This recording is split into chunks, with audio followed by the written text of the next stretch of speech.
What we are looking at here is the earliest example in history of an artist who has managed to solve a problem that the ancient Greeks were spending generations trying to solve. And what this artist has done in this sculpture, the Kritios boy, is he has managed to infuse the marble that he has carved with the sense of a real person, a real sentient being inside that material.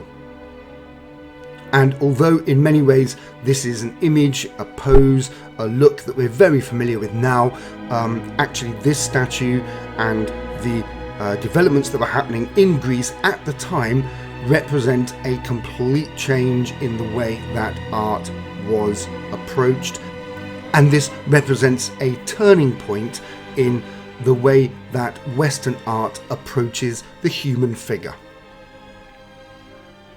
I'm Paul Holland, this is Lockdown Learning, and this is another session in which we are going to explore a particular area of art history and culture. And this particular session is all about archaic freestanding statues in ancient Greece.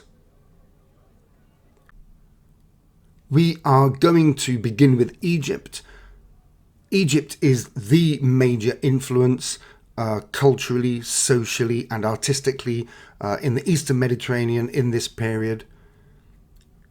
We had around about 1200 BC what's called the Bronze Age collapse, and in that period we see all of the major civilizations and cultures in the Eastern Mediterranean either declining severely or actually disappearing completely. In Greece, the Minoans, the Mycenaeans have disappeared, and we begin to see new cultures emerging in this area on mainland Greece. Egypt was certainly affected by the Bronze Age collapse, but its structures and its institutions continued in some form, and so by the time we reach the 8th century and the 7th century BC, as these new Greeks are beginning to develop their art, it's natural that they should look to Egypt for inspiration. Egypt is the ancient, centuries-old culture that has been there all along, and so we see the early Greek statues, representations of humans, looking at first directly at the Egyptian model for inspiration. So we can begin with some two-dimensional images, I think, which prove a point that I'd like to make, and that is that, as we can see, Egyptians had a very fixed idea of what a human should look like. Almost always in profile, very often positioned in these particular poses which look very stiff and formulaic. Although the faces are in profile, the eyes look at us directly, so therefore no concept of the idea that perhaps we should draw an eye side on. And some figures even have two left feet or two right feet, because the formula for drawing a foot was done in a particular way, and it didn't make any difference as to whether it was on the left foot or the right foot. Realism was not anything that the Egyptians necessarily wanted to pursue. Now, although I'm sure that an expert in Egyptology would be able to see the difference between those particular representations that are found in the Old Kingdom or the New Kingdom, for most casual observers, Egyptian art doesn't really change very much over many centuries. And although that is a simplification, of course, it is true to say that once you look at Greek art and Western culture, that's where you notice the big difference is the Greeks are striving at every moment to improve, to seek a kind of realism, to make their humans, their figures look natural, and to imbue them with some kind of inner life, in a way that the Egyptians weren't looking to do. And I think that's quite an important way to see Western art as distinct from many other cultures, where fixed traditions remain in place and there's no attempt to, or there's no need actually, to change those particular traditions. Greek art is famously restless, and this sets a precedent for Western art in general. One sees an artist who in one generation has managed to solve a particular problem, but thereby raised other problems, and then the next generation of artists sometimes only decades later, seem to have solved that particular problem, and then a new set of problems have arisen.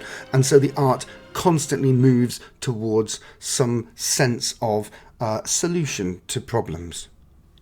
So let's have a look at some statues, and let's begin with some Egyptian statues. These are freestanding statues from temples, and they are very familiar to us. We recognize the Egyptian style.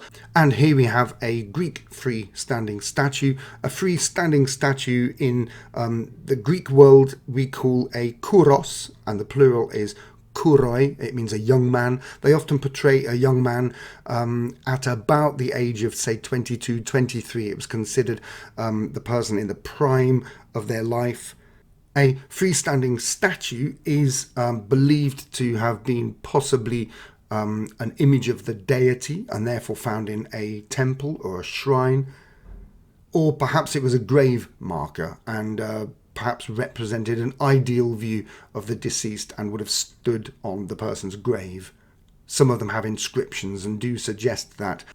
And when we look at these statues, this very early one, we can see that it certainly has lots of similarities with the Egyptian statue.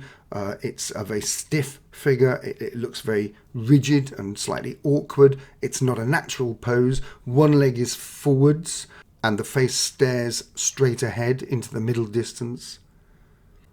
But we can also see differences, can't we?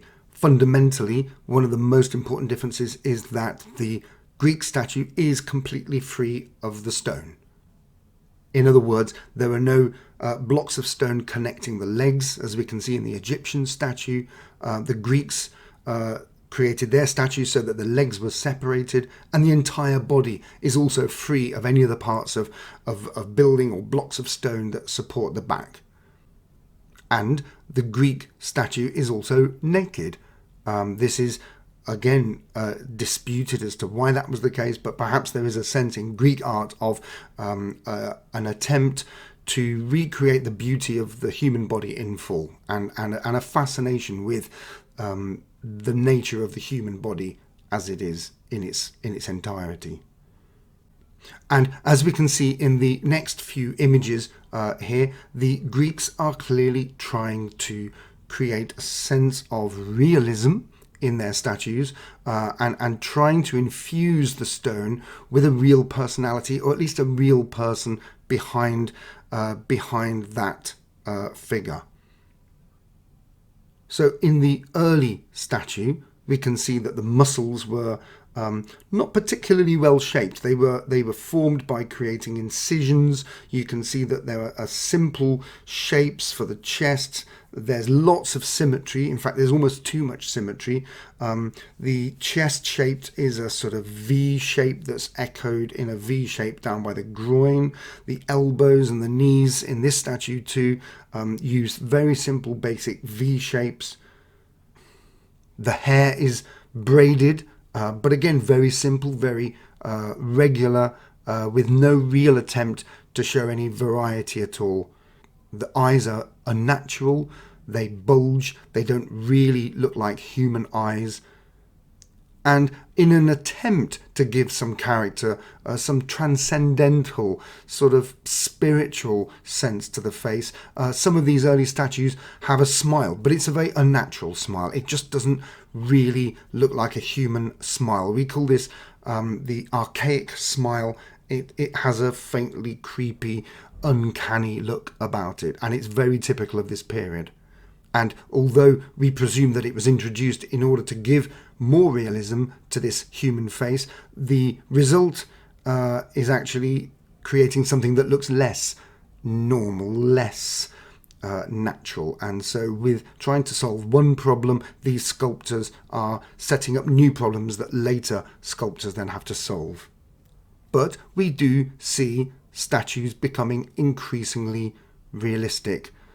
The muscles now are less incised. They actually seem to bulge. They seem to protrude and swell from beneath the flesh. The hair sometimes, although still braided, can fall in front of the shoulders. So there's a sense of gravity, there's a sense of weight. But by the time we reach this famous statue, the Anavissos statue, we find that although the muscles and the limbs in general and the sense of flesh seems to have been solved, that does look like a realistic person now, still the eyes don't look right. Still the archaic smile makes this figure look quite uncanny, quite creepy. And the hair too is still completely formulaic.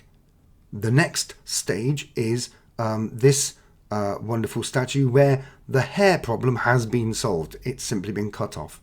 And so now we have a short head statue, and the hair just looks and falls relatively naturally around the head.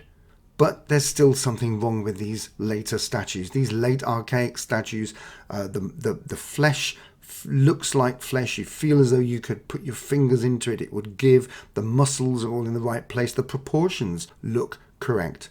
But something about their pose still feels quite unnatural. A female statue is called a kore, and the plural is korai. And as we look at some of the later ones, we do begin to see some changes again, the same kind of developments that we see in the male statues. The drapery becomes much more natural, slightly more irregular. Female statues are always clothed all the way through this period. This one here, the Berlin goddess, has wonderful folds on her dress, but these folds clearly are far too regular and don't quite seem to hang according to normal gravity.